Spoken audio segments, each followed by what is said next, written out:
Here is the deepest, most detailed, and simplest possible summary of the life and early career of Jalaluddin Firuz Khalji, based on the passage you shared. This summary includes extra context, background history, and full clarity, so that even someone with zero knowledge of history can understand easily. Greatest detailed simple summary. Early life and rise of Jalaluddin Firuz Khalji, 1290 to 1296 CE. Who was he? Jalaluddin Firuz Khalji, originally called Malik Firuz, was the founder of the Khalji dynasty in the Delhi Sultanate. He ruled from 1290 to 1296 CE. He did not come from the older ruling families, but he rose to power through his skills in war, administration, and leadership. His background. Malik Firuz was born into the Khalji tribe. This tribe was of Turkish origin, from Central Asia, the region where countries like Kazakhstan, Uzbekistan, and parts of modern-day Turkey are today. His ancestors, grandfathers, great-grandfathers, had moved from a place called Turkestan to Afghanistan around 200 years before Firuz was born. They settled in areas called the Helmand Valley and Lamgan, which are in present-day Afghanistan. These regions were known as Garmasir, which means hot region in Persian. Over generations, his family had adopted Afghan ways of life, such as dress, language, food habits, and culture. So they looked and behaved like Afghans, even though they were actually of Turkish blood. Because of this, many Turkish nobles in India wrongly thought of the Khaljis as Afghans and not as pure Turks. This created social and racial bias in the Delhi court, where Turkish nobles considered themselves superior. Entry into Indian politics. Firuz's family later migrated to India, probably during the time of the slave Mamluk dynasty, and took service under the Turkish rulers of Delhi. Firuz joined the royal court and army, showing loyalty, strength, and intelligence. At step-by-step rise in career. 1. Head of royal bodyguards, Sari Jandar. Firuz became Sari Jandar, the chief of the king's personal bodyguards, an extremely trusted and powerful position. This means he was in charge of protecting the Sultan himself. 2. Governor of Samana, frontier province. He was promoted to be the governor of Samana, a strategic place near the northwest frontier of India, where Mongol invasions often happened. 3. War with Mongols. Firuz fought bravely against the Mongol invaders, who were feared across Asia for their cruelty and power. He repelled them successfully several times, which made him famous as a heroic soldier and defender of India. 4. Reputation as a strong leader. His success in war and administration gave him a strong reputation. He was known as both a brave warrior and a wise administrator, someone who could manage land, people, and resources well. 5. Given the title Shaista Khan. As a reward for his services, he was given the title Shaista Khan, meaning a refined and noble person. This showed royal recognition and trust. 6. Appointed army minister by Sultan Kaikubad. After the death of a senior officer, Malik Tuzaki, the Sultan of Delhi, Kaikubad made Firuz the army minister, Diwan-e-Aris. This was one of the highest posts in the kingdom. He now controlled the entire military affairs of the Delhi Sultanate. His power and influence, along with being a powerful government official, Firuz was also the head of the large Khalji tribe in India. Many members of this tribe lived in different parts of the country, especially in Bengal, where some had already ruled since the time of Ikhtiar-ud-Din Bakhtiar Khalji, who conquered Bengal in 1204 CE. This made Firuz not just a military leader, but also the social and political head of a big tribe that had loyal followers across India. Conclusion.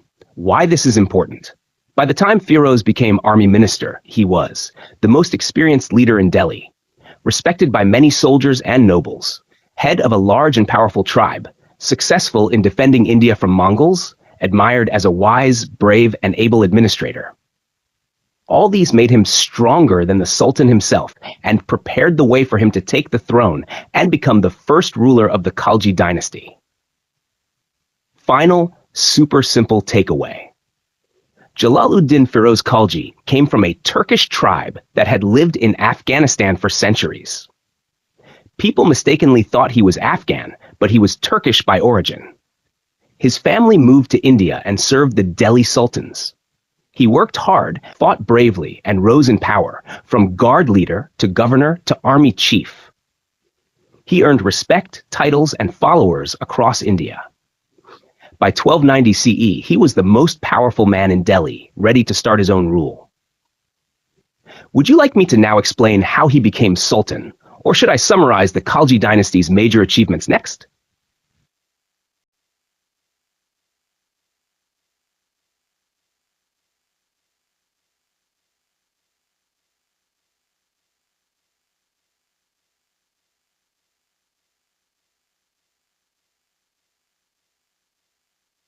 Here is a great, deep, and fully detailed summary of Jalaluddin Firuz Khalji's accession to the throne, written in the simplest language, but with rich historical explanation and full clarity, as if teaching someone from the very beginning. Greatest deep detailed summary.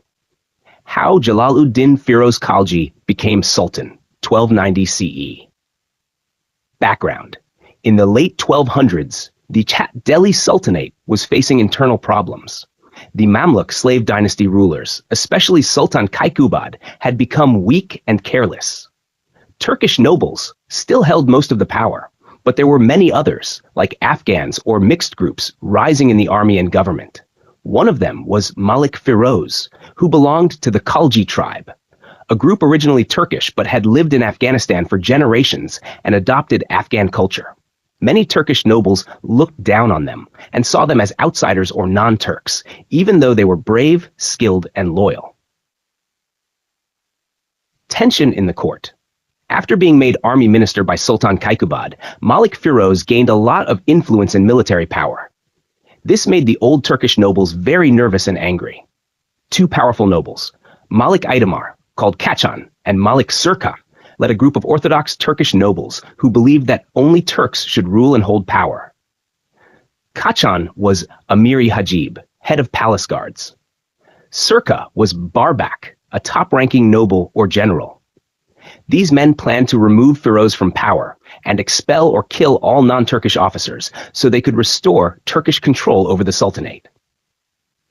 Power struggle. Soon, a power struggle began between the old Turkish nobles, Kachan and his supporters, and Malik Firuz and his supporters, mostly Khaljis and others tired of Turkish dominance.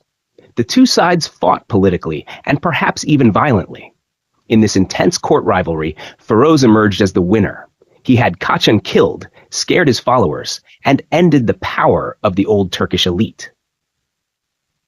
Acting as regent. After defeating his rivals, Firuz did not become sultan immediately. Instead, he cleverly declared himself the regent, temporary ruler, for a child named Kayumars. Kayumars was the young son of Sultan Kaikubad. Since Kayumars was a baby, he could not rule, so Firuz ruled in his name. This move helped Firuz appear loyal and lawful while secretly taking control of the kingdom. Killing Kaikubad and Kayumars. After securing his position and weakening all rivals, Firuz made his final move. He had both Sultan Kaikubad, the old king, and Kayumars, the baby prince, put to death, killed. With them gone, no legal heirs to the throne remained, and no one could challenge Firuz's claim to power. Become sultan. In March 1290 CE, Malik Firuz formally became Sultan of Delhi. He ascended the throne at Kilokari Palace, which had been built by Kaikubad. He took the royal title Sultan Jalaluddin Firuz Khalji. This marked the end of the Mamluk slave dynasty and the beginning of the Khalji dynasty. Why this matters? This event showed how power shifted from Turkish nobles to new military groups, like the Khaljis. Also marked the rise of non-Turkish influences in the Delhi Sultanate. Jalaluddin's cleverness, military strength helped him defeat enemies without rushing. A rare thing in a time of constant betrayal and violence. His rise opened the door for stronger rulers like Alauddin Khalji, who came later. Final super simple takeaway. Malik Firuz was a powerful general who wasn't liked by the Turkish nobles. They tried to remove him, but he beat them first. He acted like a protector of the child king, but later killed both the king. In 1290 CE. He made himself the sultan and started a new royal family, the Khalji dynasty. Would you like the next part of his reign explained, how he ruled, what kind of sultan he was, or a comic strip of this story too?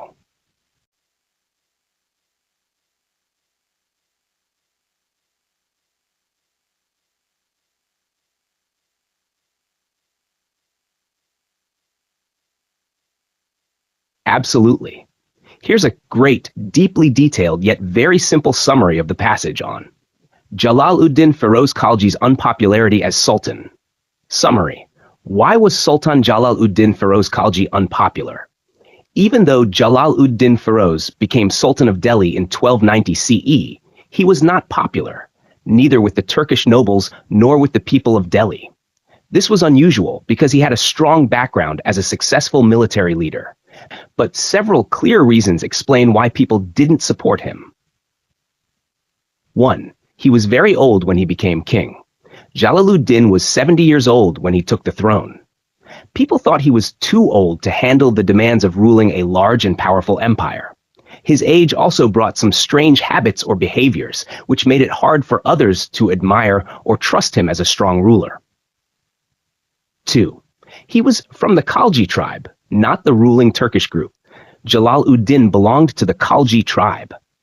Although the Khaljis were originally of Turkish origin, they had lived in Afghanistan for generations and had adopted Afghan customs.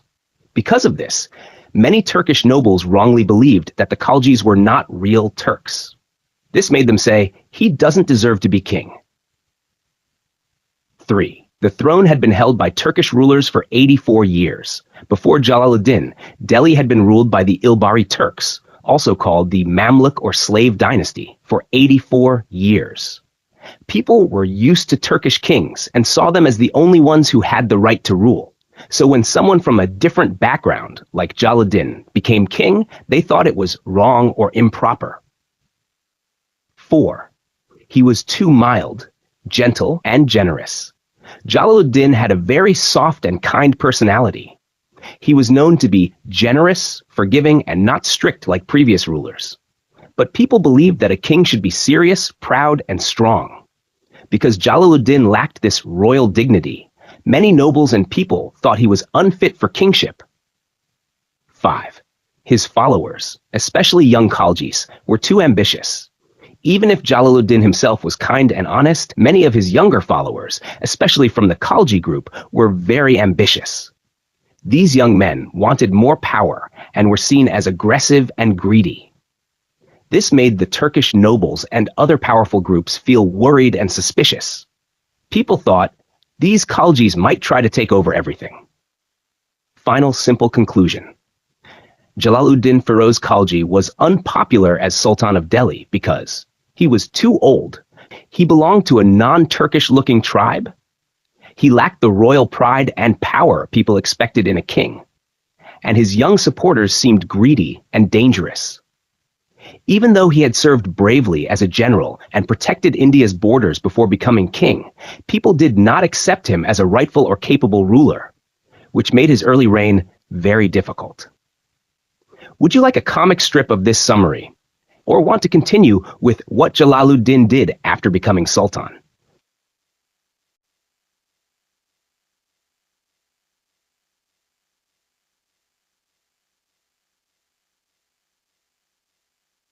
Here is a great, deep, and very simple summary of the passage you just studied, written like teaching a beginner with no background, using the clearest words and step-by-step ideas.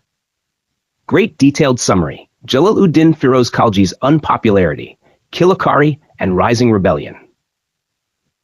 1. Jalaluddin's rule was unpopular from the start. Even though Jalaluddin Feroz became Sultan of Delhi in 1290 CE, his rule was not liked by many people. Why? He was very old, about 70 years. He belonged to the Khalji tribe, which the powerful Turkish nobles didn't respect. He was kind, mild, and generous, not strict or royal-looking like earlier sultans. His young followers expected rewards, but got nothing. So his reign was weak, lonely, and disliked from the very beginning. He did not crown himself in Delhi. Jalaluddin was afraid to do his coronation in the main royal palace in Delhi, where powerful nobles lived. He feared they would protest or attack him. So he went to a safer place called Kilokari, outside Delhi, where an old unfinished palace of Sultan Kaikubad stood. He held his crowning ceremony there, away from trouble. Kilokari became his new base.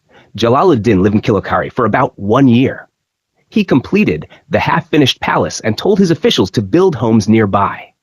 Soon, Kilokari turned into a new, small capital town near Delhi. It became his safe space, away from angry nobles in the main city. 4. Even his own followers turned against him. At first, he was supported by young Khalji warriors, brave, energetic men who helped him rise to power. But they became unhappy because Firuz did not give them powerful jobs. He kept the old officers in their posts with full pay. He avoided making big changes. He seemed too soft, old, and weak. These young men felt disappointed, ignored, and angry. 5. They accused him of being too old. Many of his own supporters started saying, "Firuz is too old. He is forgetful and weak in the mind. He doesn't act like a real king." They thought he was no longer fit to sit on the throne. 6. They planned to replace him. The young Khaljis wanted to remove Firuz from the throne and make one of their own group the new sultan. The leader of this secret group was Alauddin Khalji, Jalaluddin's nephew and son-in-law. The danger came not from his enemies, but from within his own family. Final message. Jalaluddin tried to rule gently and peacefully, but he was disliked by both, the old Turkish nobles and his own young supporters.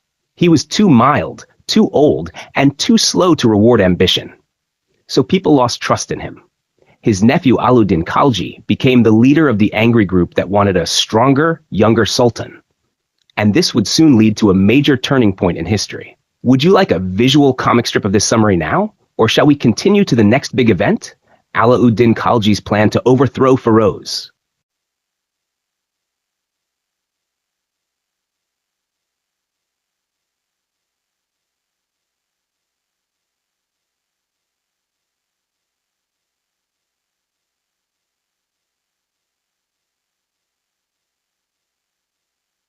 Here is a great, deeply detailed, and beginner-friendly summary of Jalaluddin Firuz Khalji's domestic policy, explained in the simplest way possible, like teaching a total beginner.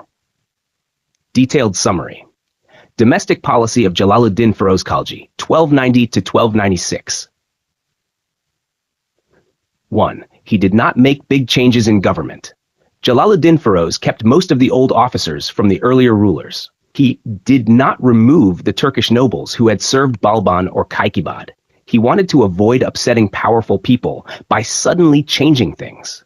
Why? Because changing everything too fast could make the nobles angry and start rebellions. So he chose to keep peace. 2. He gave high positions to his family. Firuz promoted his close family members to high-ranking jobs.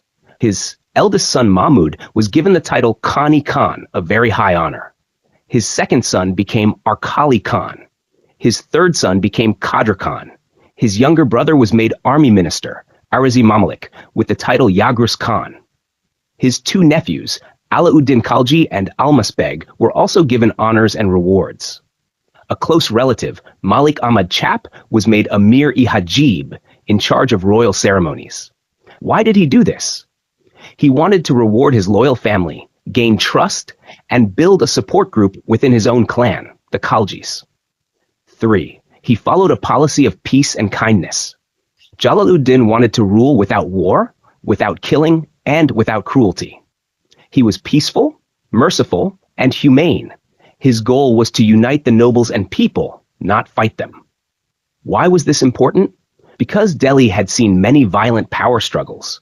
He wanted to be a different kind of king, one who ruled with gentle policies, not with fear. 4. He avoided living in Delhi for 1 year. Right after becoming sultan, Firuz did not move into the royal palace in Delhi. Instead, he stayed at Kilokari, a palace built by Kaikubad outside Delhi. This was to avoid trouble with the powerful Turkish nobles who were not happy with his rule. This showed he was careful and clever. He didn't want to risk angering the nobles too soon. 5. Later, he was invited into Delhi. After some time, the people of Delhi, led by Kotwal Fakhruddin, invited him to return. When he arrived at Balban's Red Palace, he cried in front of the throne room. He remembered how he had once stood there as a low-ranking noble, and now he was the king. This showed he was humble, emotional, and grateful for his rise to power. Final message: Jalaluddin Firuz Khalji's domestic policy was gentle, not harsh, peace-loving, not aggressive, respectful to old nobles and loyal to his family, cautious with the Turkish elite and kind to the people. But his mild behavior, old age, and generous style made some people think he was too soft or too weak to rule strongly, especially young and ambitious nobles like Alauddin Khalji, who would soon turn against him. Let me know if you'd like a comic strip of this story or the next section, Alauddin's betrayal of Jalaluddin. I'm here to explain everything step by step.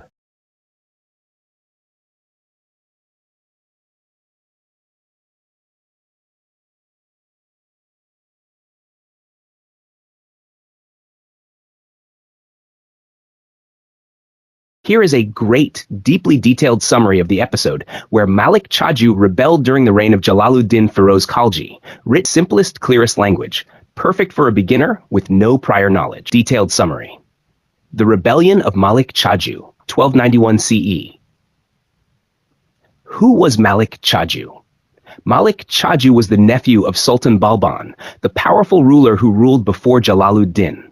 After Balban's death, Chaju was given the post of governor of Karamanikpur, a region in present-day Uttar Pradesh. Because of his royal blood and connection to Balban, he still had many loyal followers who wanted him to rule. Chaju was unhappy that Jalaluddin Firuz Khalji from the Khalji clan had become sultan. Many people at that time believed only Turkish nobles like Balban had the right to rule, and Khaljis were seen as outsiders. So Chaju decided to rebel and try to become sultan himself. He declared himself king and started a revolt in Karamanikpur. Who supported him? Hatim Khan, the governor of Awadh, present-day Lucknow area, joined Chaju's rebellion. Their combined armies began marching toward Delhi to remove Jalaluddin from the throne. How did Jalaluddin respond? Jalaluddin did not wait passively in Delhi. He gathered his army and marched out to stop the rebels. He sent the front part of his army, led by his son Arkali Khan, to deal with them. The battle near Badaun. The battle took place near Badaun, in western UP. Arkali Khan defeated the rebel forces, and Malik Chaju was captured and brought back in chains. What did the Sultan do? When Jalaluddin saw Chaju in chains, he cried. He said he felt sad seeing a noble-born prince, a relative of Balban, in such a state. Instead of punishing Chaju, he forgave him. Not only that, he released Chaju and his followers, and even invited them to a party with drinks and entertainment. He praised Chaju's followers for their loyalty to Balban's family. How did others react? Many young Khalji officers were angry and shocked. Their leader, Ahmad Chap, said this was a bad example. He believed the Sultan's praise for rebels would only encourage more people to rebel in the future. What did the Sultan say? Jalaluddin calmly replied that he did not want to kill even one Muslim just to keep a temporary throne.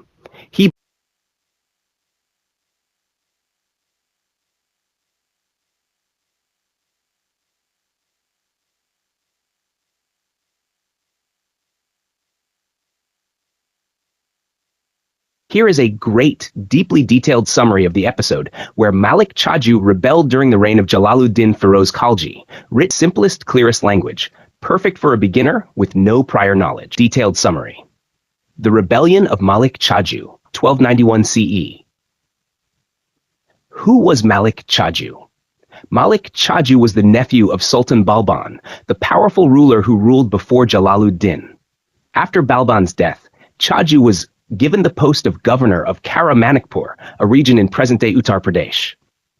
Because of his royal blood and connection to Balban, he still had many loyal followers who wanted him to rule.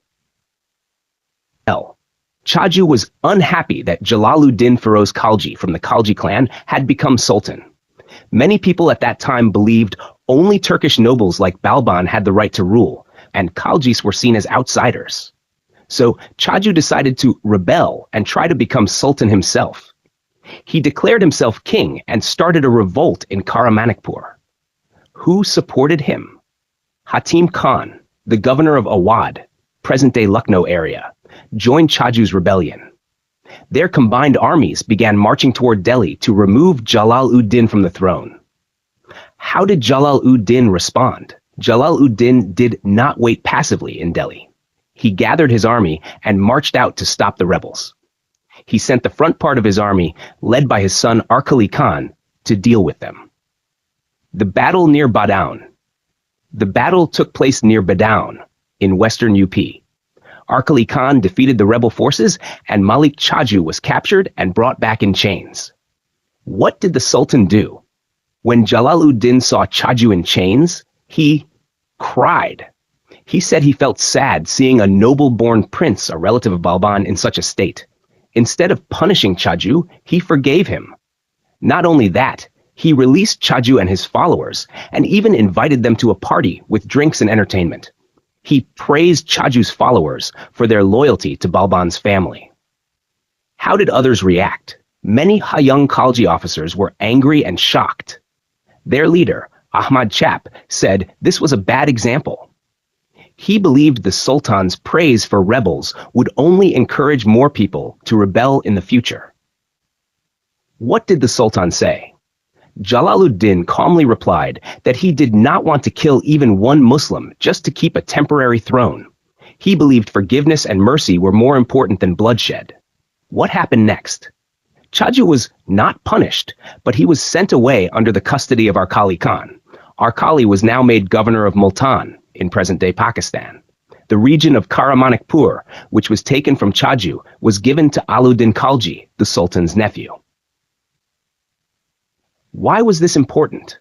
This incident showed, 1. Jalaluddin's kindness. He was more like a gentle elder than a strict ruler. 2. His weakness as a king. Many nobles began to feel he was too soft to control the empire. Mup 3. Rising ambition of Alauddin. After being given Karamanikpur, Alauddin gained more power and would soon betray Feroz and take the throne himself. Final thoughts. This was a turning point in the Khalji dynasty. Jalaluddin wanted to rule with forgiveness, but that kindness made him look weak. The ambitious nobles, especially Alauddin Khalji, watched and waited for the right moment to strike. Let me know if you'd like a comic strip of this story, the next part of the story, Alauddin's conquest of Devagiri, or a quiz or timeline to help you remember better. I'm here to teach you like the world's best history tutor.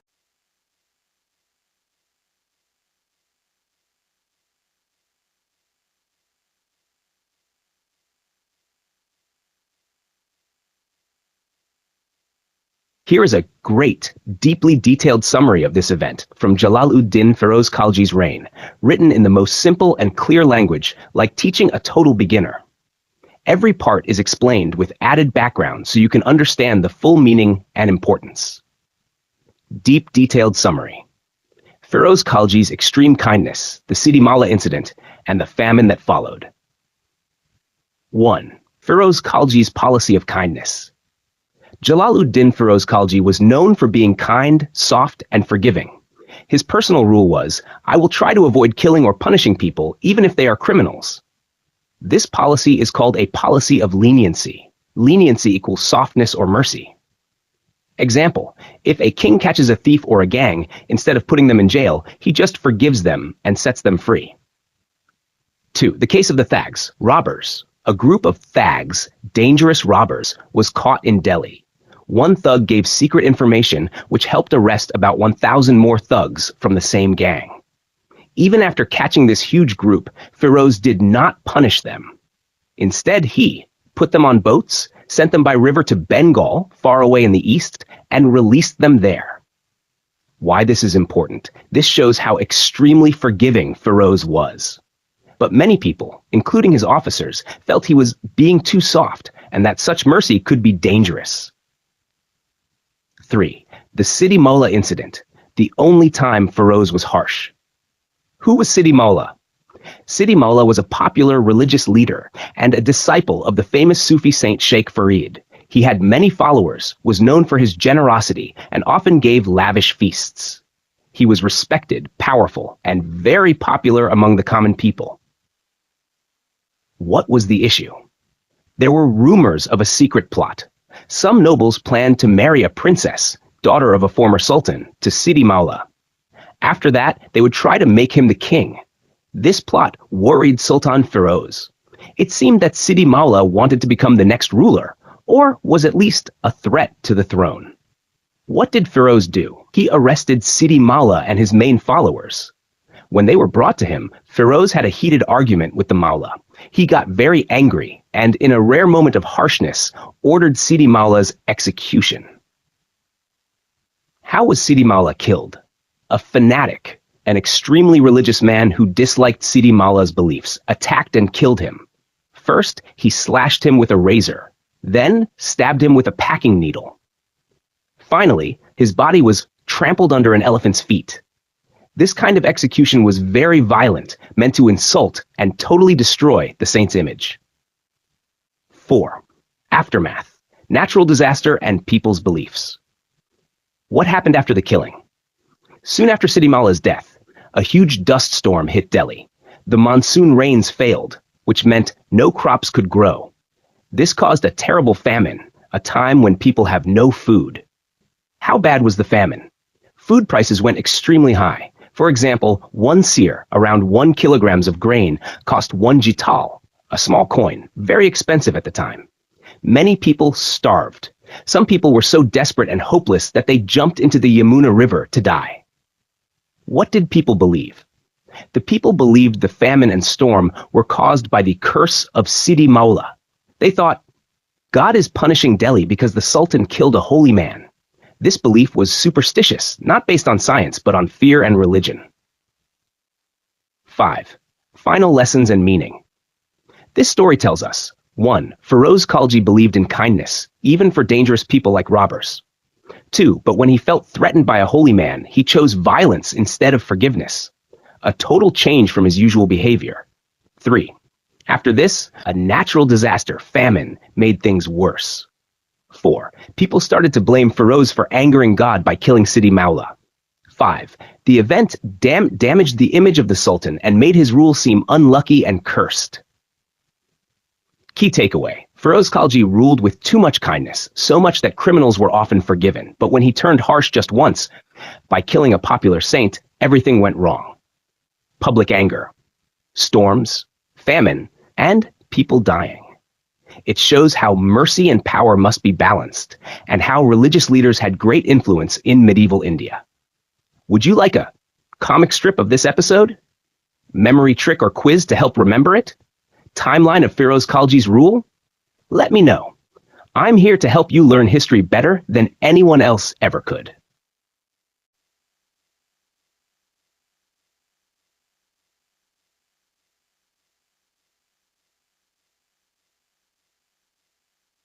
Here is the great, deep, and detailed of Jalaluddin Firuz Khalji's foreign policy, explained in the most simple, beginner-friendly way, like teaching someone with zero background in history. Deep, detailed summary. Foreign policy of Jalaluddin Firuz Khalji to 1296. 1. Firuz Khalji's peaceful attitude. Firuz Khalji, the first ruler of the Khalji dynasty, was a peace-loving man. He did not believe in attacking other kingdoms just to get more land or power. He avoided aggressive warfare, which means he didn't start wars unless absolutely necessary. Think of it like this.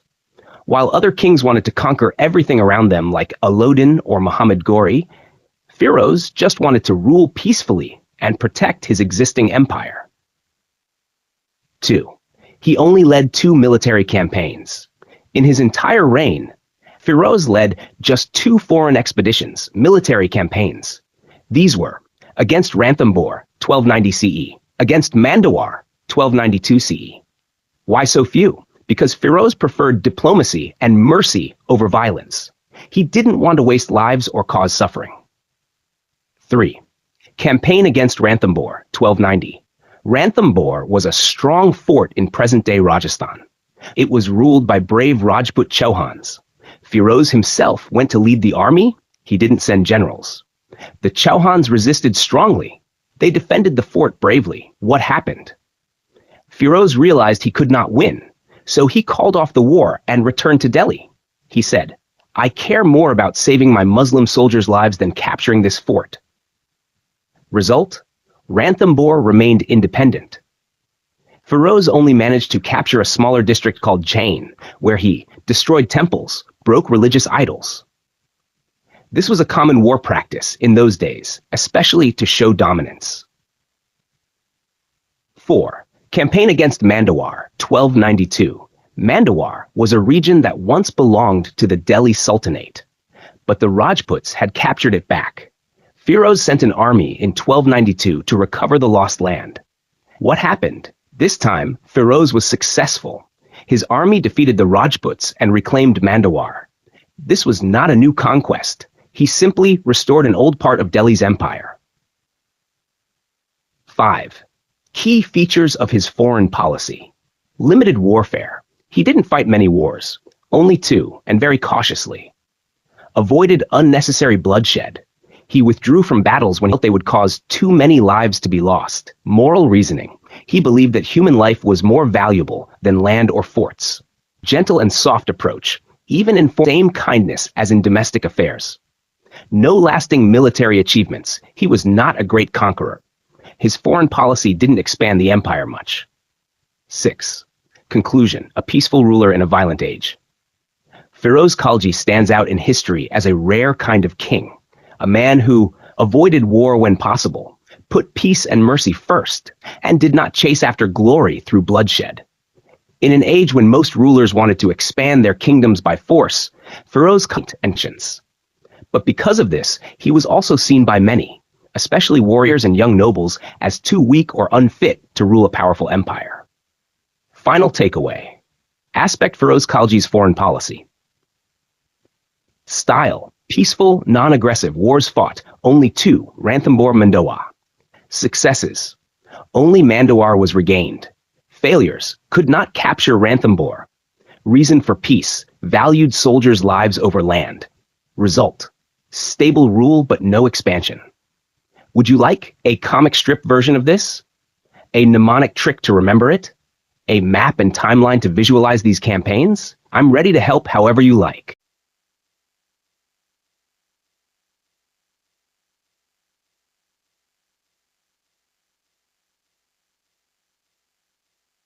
Here is the great, deep, and detailed summary of Alauddin Khalji's 2 early expeditions during the reign of Jalaluddin Firuz Khalji, explained in the simplest, most beginner-friendly way with full context and clarity.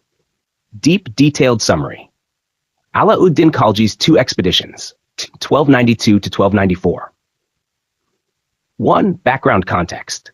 Jalaluddin Firuz Khalji became Sultan in 1290 CE. He was a peaceful, elderly ruler who preferred mercy over military expansion. But during his rule, his nephew and son-in-law, Alauddin Khalji, began showing signs of ambition and military talent. These expeditions were not led by the Sultan himself, but by Alauddin. They became the turning point in his rise to power. 2. First expedition, Malwa and Bilsa, 1292 CE. In 1292, Alauddin attacked Malwa, a rich region in central India. He captured the town of Bilsa, now known as Vidisha in Madhya Pradesh. After capturing Bilsa, he likely let the local rulers continue to govern, meaning he didn't take full control but accepted their loyalty. More importantly, he acquired huge plunder, war loot, which included gold, jewels, silver, valuable goods. Impact. At Bilsa, Alauddin heard about the massive wealth of the southern kingdom of Devagiri. This ignited his imagination. He began dreaming of even bigger conquests and more treasure. 3. Alauddin's promotion after first campaign. After returning from Bilsa with wealth and success, Alauddin was rewarded by Jalaluddin. He was made governor of Awadh, modern-day eastern Uttar Pradesh, in addition to already ruling Kara, near Allahabad. This gave him military power, more income, and freedom to plan his next move. 4. Second expedition, Devagiri, 1294 CE. In 1294, Jalaluddin led his second military expedition. His target, the southern kingdom of Deva by Ramachandra Deva of the Yadava dynasty. Devagiri was famous for its immense wealth and strong fort, modern-day Daulatabad in Maharashtra. Alauddin defeated Ramachandra Deva in battle and forced him to surrender. He returned with an enormous amount of war booty, including thousands of pounds of gold, silver, pearls, and precious 1,000 pieces of silk cloth. This made Alauddin richer than any noble of his time. 5. Historical importance. These two expeditions gave Alauddin military fame, enormous personal wealth, freedom from the Sultan's direct control. The loot from Devagiri helped him build a secret army, buy loyalty, and plan a future rebellion. Within 2 years, in 1296, Alauddin would murder Jalaluddin and become Sultan of Delhi himself. 6. Summary table expedition, year, target, outcome, importance. First, 1292, Pilsa, Malwa, victory, plunder, herd of Devagiri. Alauddin gained wealth and ideas. Second, 1294, Devagiri, South India, victory, huge treasure. Made Alauddin very rich and powerful. Final takeaway. Even though Jalaluddin Firuz was peaceful, his nephew Alauddin was ambitious, brave, and smart. His two expeditions, 1292 and 1294, to Bilsa and Devagiri, were key milestones that led to his rise in power, his wealth and popularity, and eventually his seizure of the throne in 1296. These military successes laid the foundation of one of the most powerful reigns in Delhi Sultanate history, that of Alauddin Khalji. Would you like a comic strip version of this summary? Or a timeline? Let me know.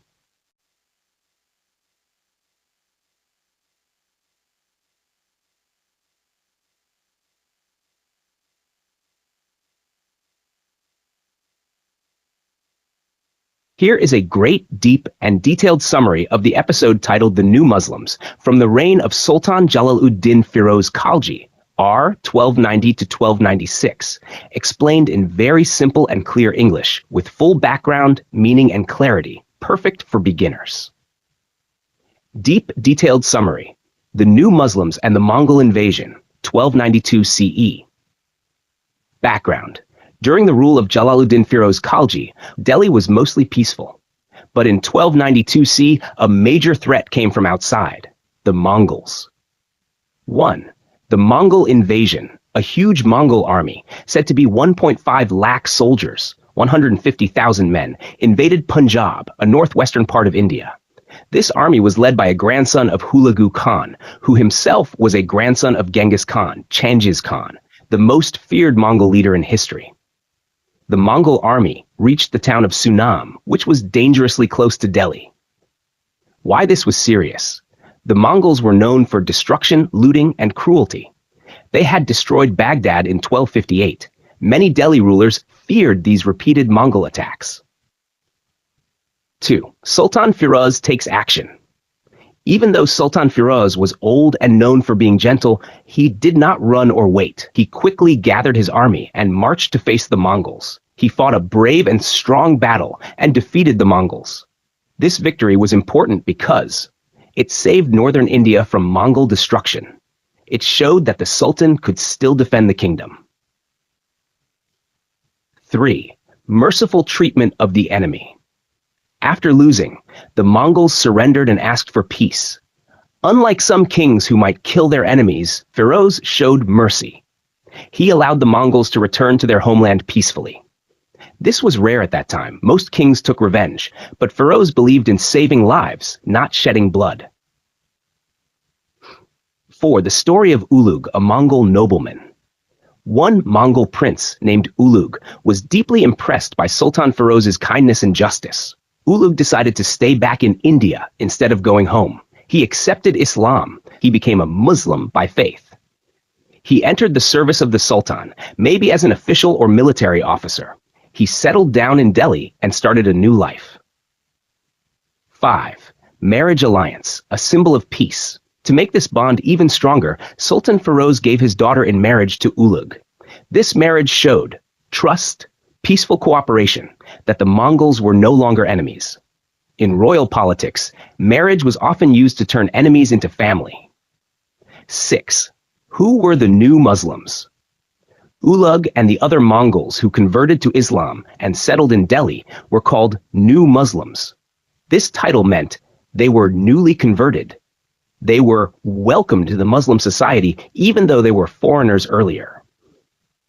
New Muslims were sometimes treated with suspicion by old nobles, but they often played important roles in the Delhi Sultanate. Final takeaways. What happened? A massive Mongol invasion reached Punjab in 1292. A Mongol prince did. Sultan Firuz Khalji personally led his army and won. What happened next? He showed mercy and let the Mongols retreat safely. Who was Ulugh? A Mongol prince who became Muslim, married Firuz's daughter, and settled in Delhi. What are New Muslims? Mongols who converted to Islam and joined Indian society. Why this matters in history. It shows how war can turn into peace through kindness and diplomacy. It reveals Firuz Khalji's unique style, peaceful, forgiving, and wise. It marks the beginning of Mongol integration into Indian society. It set the stage for future Mongol-Muslim interactions in the Delhi Sultanate. Would you like a comic strip of this event? A timeline of Mongol invasions? A comparison with Alauddin Khalji's harsh methods? Let me know how you'd like to explore further.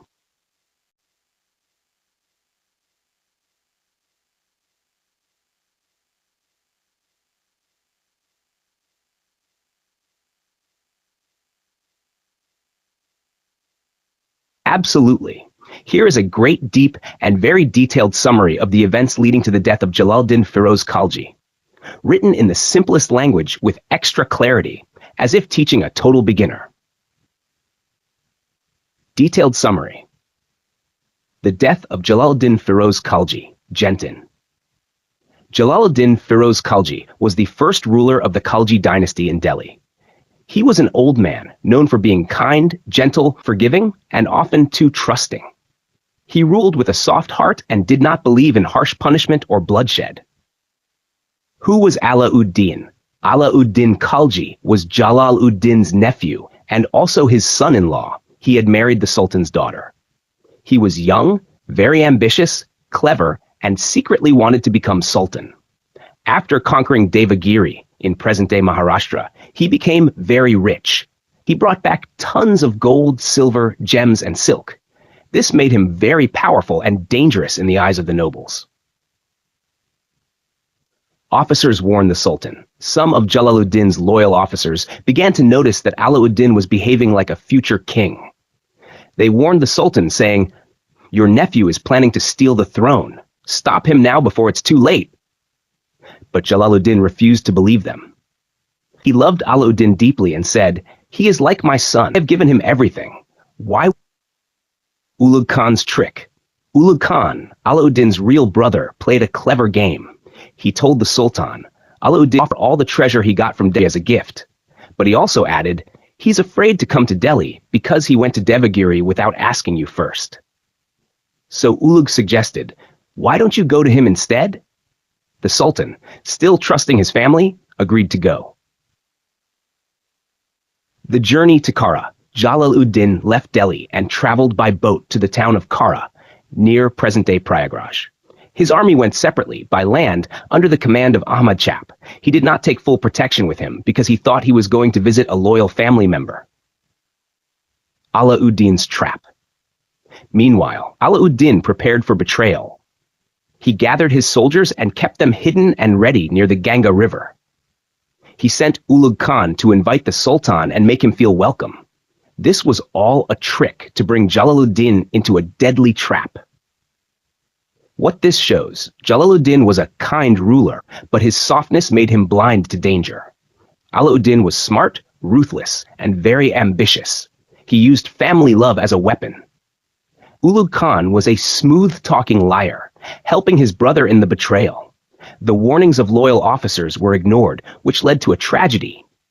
Final summary.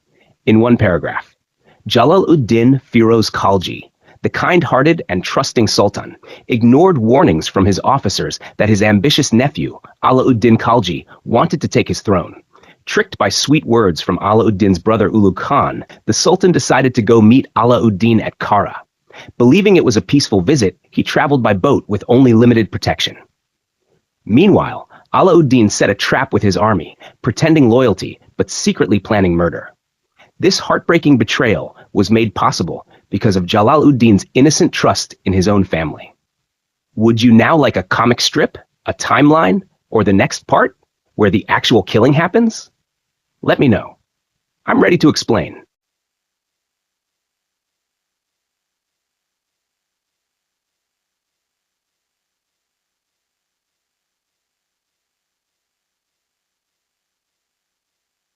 Here is a great, deep, detailed summary of the full story, written in very simple language, explained clearly and completely, covering all key points, emotions, tricks, and consequences. Deep, detailed summary in simple. This is the story of how Alauddin Khilji killed his uncle, Sultan Jalaluddin, and became king in 1296.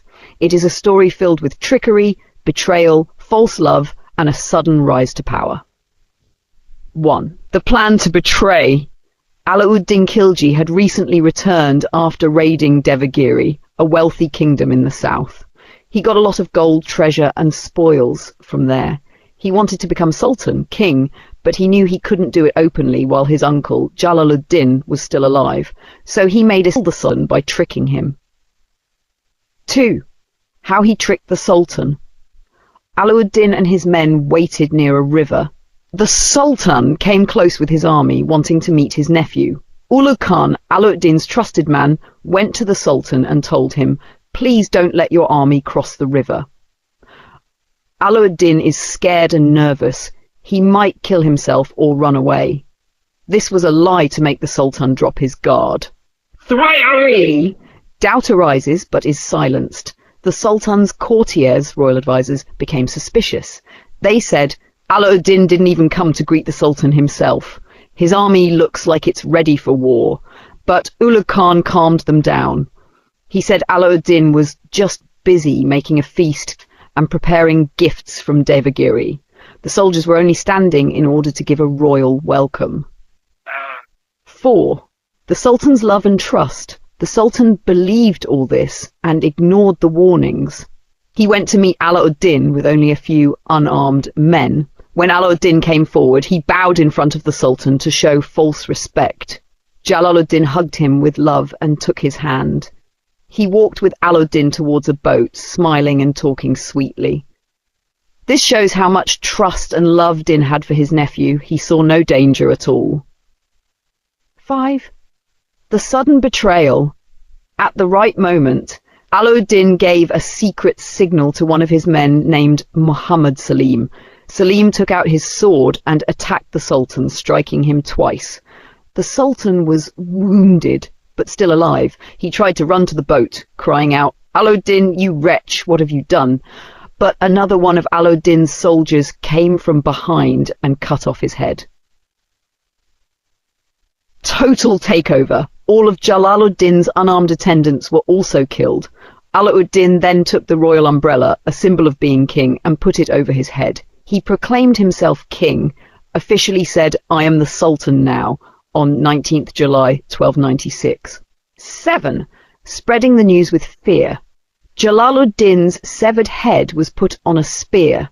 It was paraded, shown, in the provinces of Karamanikpur and Awadh, which Alauddin controlled. This was done to show everyone that the old Sultan was dead.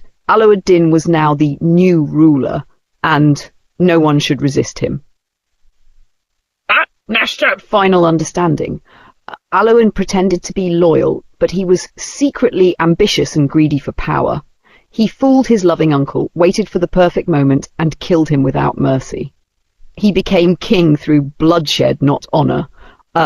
This story shows how rulers were overthrown by betrayal, how even family members couldn't be trusted in royal politics, and how power was often taken by deceit, not by fairness or rules. If you'd like a timeline, character map, or story-style retelling next, just let me know.